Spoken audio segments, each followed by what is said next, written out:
So in this video we will be looking on the Tanabe Sugano diagram. The difference which we have already said in that oval diagram video, that in Tanabe Sugano diagram we will be showing the spin forbidden transitions also it's applicable for both high spin and low spin complexes. Actually this is somewhat complicated, but it's easy once you understand the concept or the particular terms which should be by hearted. There are certain things which you should be by hearted or mug up. That if you are clean with that, then it's very easy. Then you can draw it.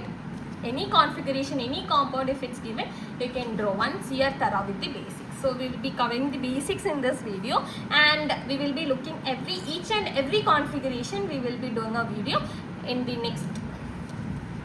So this is the difference between, very simply we took D1 complex here or D1 configuration here, a complex with D1 configuration. The oval diagram will be like this. Over the x-axis it is the energy, splitting. Y-axis it is the energy term. So 2D splitting into T2G and EG. Since it's a octahedral complex, it's like this. Correspondingly, the Tanabe Sugano diagram for D1 configuration is like this. The ground term will be along the x-axis, and but the difference between these two will be delta or it's like 10 dq, right? That difference is same, but the thing is that there won't be a separate line for this ground term. It's just along, or it is imbibed with the x-axis. Also, the terms along y is not E only. We have a Recce parameter there. Recce parameter is what we have discussed in that floxacitic effect. So refer that. And over the x-axis it is delta by B, which is the Recce parameter, which is inter-electronic pulsion parameter.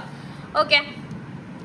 The second thing, we have seen the similar table in our oval diagram also. The only difference is that somewhat more terms are included. That is, in that case we only consider the spin allowed transition, but here we will be considering all the transitions. So that's the reason why we will be seeing the more number of terms here, but it's okay. Once you are thorough with this table, you can easily draw that Tanabe Sugano diagram for any configuration.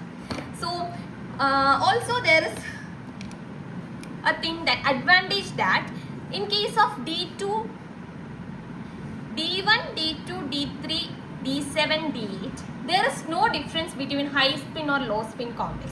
Both are similar, because in higher levels there won't be any electron transition can happen. So if you are not able to learn all the terms, then it's okay for these conditions, like for D1, D2, D3, D7 and D8 configurations. I think D8 no. D3, D8 and D7 alla, D1, D2, D3, D8 and D9 configurations. Just draw the similar oval diagram in case of Tanabe Sugano also, because the further terms beyond oval diagram, there no electron transition happens, or there is no difference between high spin low spin complex in case of these particular configurations. So you can just draw the similar oval diagram once if Tanabe is also asked, because there is no point of drawing the higher states since there is no transition happening there. And atomic term signal and Mulligan term signal, I think we have covered up to F there. So we should add G and H here, because in D2 configuration also there is G, H, everything is coming here, right? G, H, I is there. So I have only written up to G and H. So once we consider each configuration and drawing it separately, we will be looking on the other terms which I didn't consider here.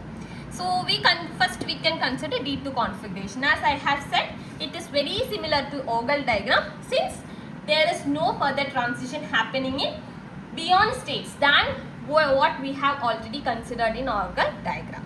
So along x-axis we consider delta by B, along y-axis we consider E by B, starting with the origin as ground state.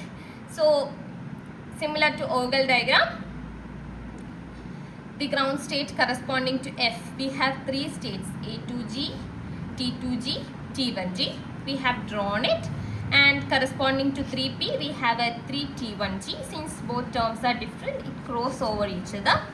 Then the energy difference between these, we consider it as, or we took it as E1, E2, E3, and the difference between two states, like for 3T2GF and 3T2GF, the energy difference is delta O.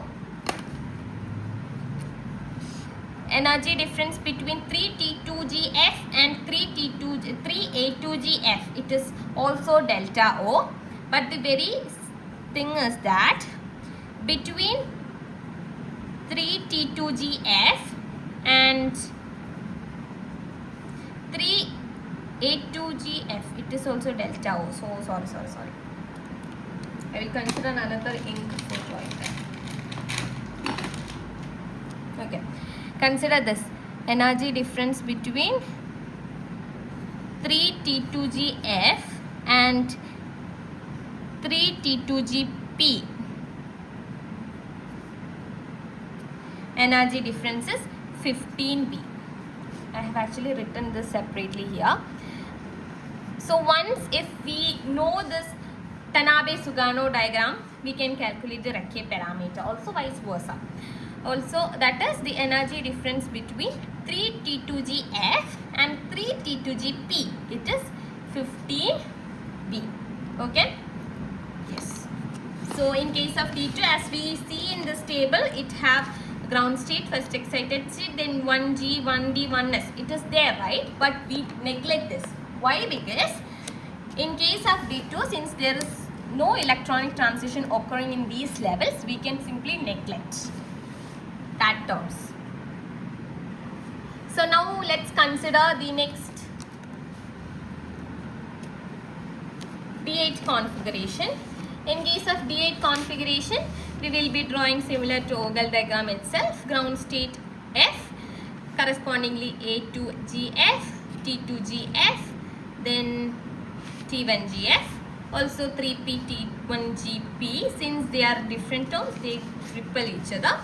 Along x-axis, y-axis, consider delta O by B and E by B respectively. Then this is what I have said in the very beginning of the video itself. In case of D1, D2, D3, D8 and D9, Tanabe Sugano diagram is similar to Ogle diagram because there is no high spin, low spin difference. Why? Because all the electron arrangements are similar. There is no change in electronic transitions in these cases.